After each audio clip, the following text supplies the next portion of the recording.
இதில்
62 விடுபட்டபடியால் இந்த நாளிலே நம்ம 62வது நாள் என்று எடுத்துக் கொள்கிறோம்.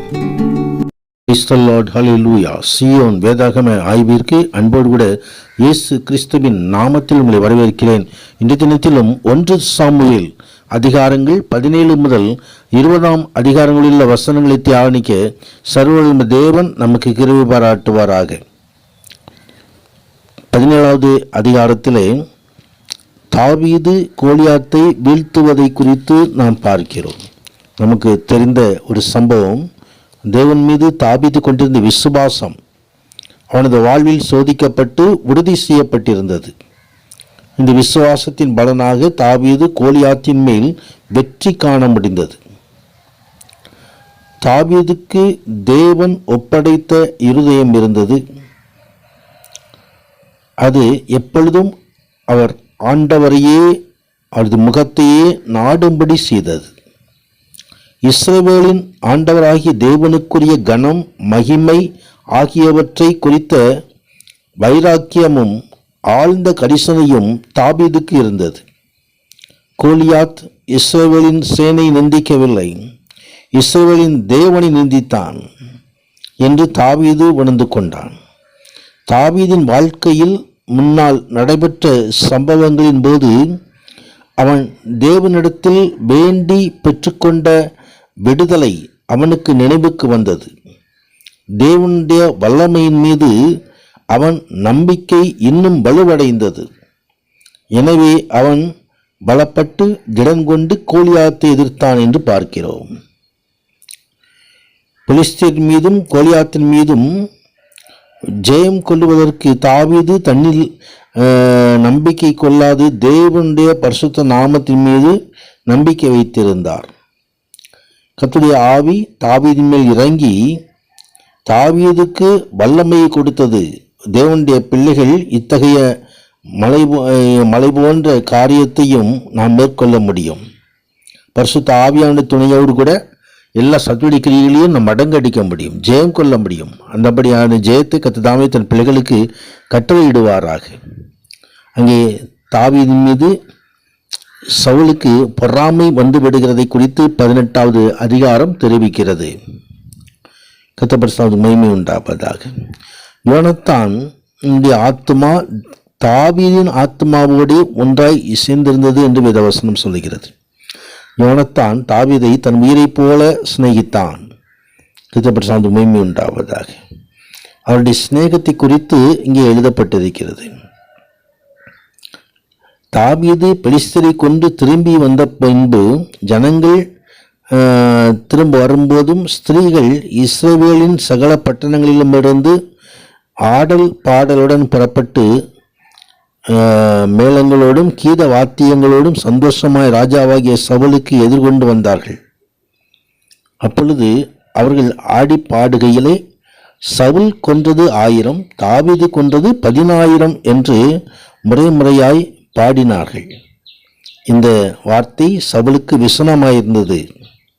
அவன் மிகுந்த எரிச்சல் அடைந்து தாவீதுக்கு 10000 எனக்கோ 1000 என்று சொல்லி, இன்னும் ராஜாங்கம் மாத்திரம்தான் எனக்கு குறைவாயிருக்கிறது என்று சொல்லி அவன் மனமடிவானான். அதனால் தேவனால் விடப்பட்ட பொல்லாத ஆவி சவுலின் மேல் இறங்கிற்று என்று பார்க்கிறோம். அவன் வீட்டிற்குள்ளே தீர்க்க தரிசனம் சொல்லிக் கொண்டிருந்தான். அப்பொழுது தாவீது தினந்தோறும் செய்கிறபடி தன் கையினால் சுரமண்டலத்தை வாசிக்கும் பொழுது அந்த ஆவி அவனை விட்டு நீங்கி போயிற்று. கர்த்தருக்கு மகிமை உண்டாவதாக. தொடர்ந்து இந்த சவுல் ராஜா தன் சொந்த மருமகனாய் இருந்தாலும் தாவீதை கொல்லுவதற்கு முயற்சி செய்கிற காரியத்தை குறித்து பார்க்கிறோம். தாவீதுடைய மகள் மீகாள் தாவீதுக்கு மனம் முடித்து கொடுக்கப்பட்டிருந்தபடியால் அந்த மீகாள் தாவீதை தப்புவிக்கிற சவுளுடைய கைக்கு தப்புவிக்கிற காரியத்தை குறித்தும் இங்கே பார்க்கிறோம். 19 அதிகாரத்திலும் சவுல் ராஜா தொடர்ந்து தாவீதை கொல்லும்படியான முயற்சிகளை ஏறெடுக்கிறதை குறித்து நாம் பார்க்கிறோம். கர்த்தருக்கு உண்மையும் உண்டாவதாக. கர்த்தரால் விடப்பட்ட பொல்லாத ஆவி சவுலின் மேல் வந்தது. அவன் தன் வீட்டில் உட்கார்ந்து ஈட்டியை கையில் பிடித்து கொண்டிருந்தான். தாவீது தன் கையினாலே சுரமண்டலம் வாசித்தான். அப்பொழுது சவுல் தாவீது ஈட்டியினாலே சுவரோடு சேர்த்து உருவ குத்தி போட பார்த்தான். ஆனாலும் இவன் சவுலுக்கு விலகினதினாலே அவன் எறிந்த ஈட்டி சுவரிலே பட்டது. தாவீதோ அன்று ராத்திரி ஓடிப்போய் தன்னை தப்புவித்து கொண்டான் என்று சொல்லி பார்க்கிறோம். தாவீதுக்கு விரோதமாக எத்தனை காரியங்கள் இருந்தாலும் கர்த்தர் தாவீதோடு இருந்தார். கர்த்தர் அவர் தப்புவிக்கிறவர்.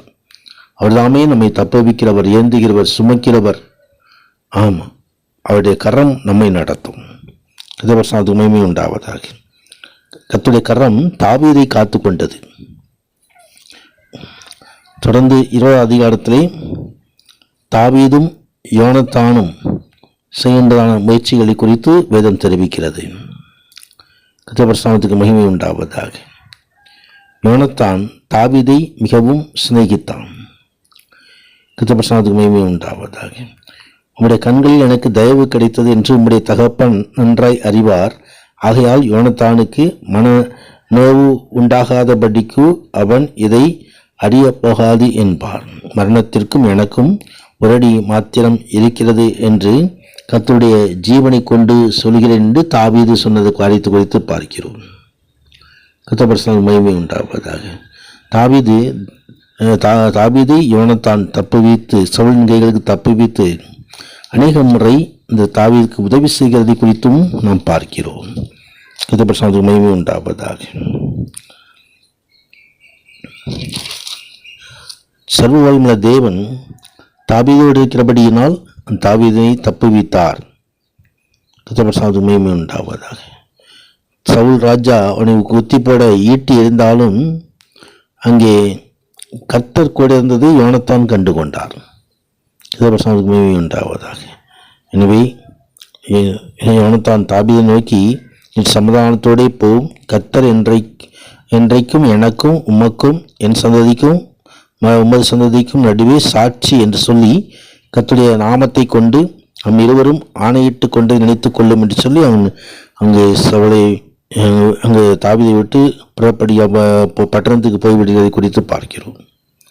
கர்த்தர் தாவீதை இருந்தபடியாலே ஆசீர்வதித்த அதே தேவன் நம்மையும் ஆசீர்வதிப்பாராக, மகிமையான காரியங்கள் செய்தருள்வாராக. ஆமேன், ஆமேன்.